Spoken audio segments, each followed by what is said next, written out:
og napingis, bati ilahang pagtanaw sa dahon nga matamis. Ali diri palanday wa nay lain mo hapit, i-relax ra ang kaguol nya mo sabay ta sabit. Di ako'y mga amigo mo sabay sa ako trip, sila mo'y makapawala sa ako ang kapait. Ali diri sabay, di na angay mananghid, igura pa relax, way pakisa mo sa beat. Kay good vibes sa atong tapok, kita aras kilid-kilid. Ang akong mga tikang gahiwi nagpakilid, tungod sa kaguba ang paglantaw ni ngit-ngit. Dayon ko nga ni relax, kay nabungog na paghit. Mo apil po sila giat, og ako na ang muspit.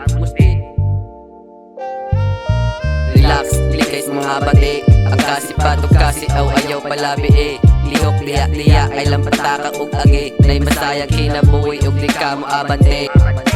Relax, likay sa mga bati, ang kasipat o kasi ayaw palabi eh. Lihok liya ay lampataka ug agi, nay masayang kinabuhi ug di ka mo abante.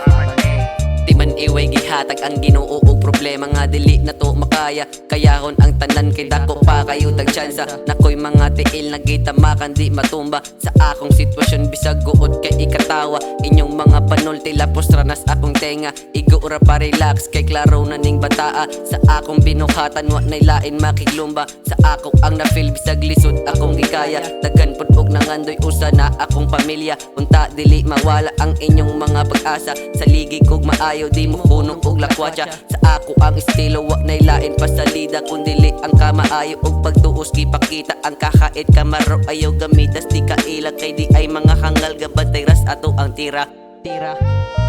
Relax, likay sa mga bati, ang kasipat o kasi ayaw palabi eh. Lihok diya ay lampataka ug agi, nay masayang kinabuhi ug di ka mo abante. Relax, likay sa mga bati, ang kasipat o kasi ayaw palabi eh. Lihok diya ay lampataka ug agi, nay masayang kinabuhi ug di ka mo abante.